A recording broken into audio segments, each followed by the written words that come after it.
In the preceding examples, we've been using the colon notation to create a series of numeric values. However, we can also use the seek function.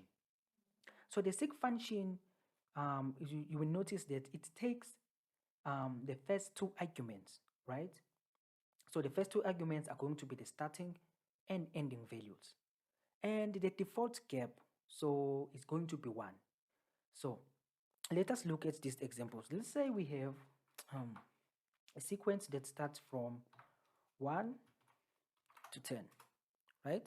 So now using a seek function, we can specify the starting and also the ending. We are getting the same value. And you're noticing that this sequence has a gap which is 1. So it keep on adding 1 to the previous value, right? So the main advantage that we have when we are using the seek function is that we can have an additional argument that we can add to the seek function, and that argument is pi. So it allows us to specify the gap between two consecutive sequence values. Let us demonstrate that.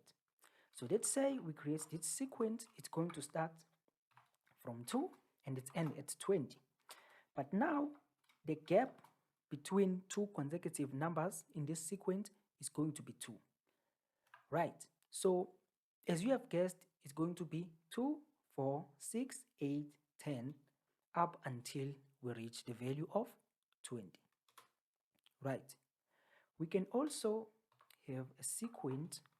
Say we start from 5, we end from -5, for example, and we keep on subtracting 2, right? So we keep on decreasing by 2 between two consecutive values.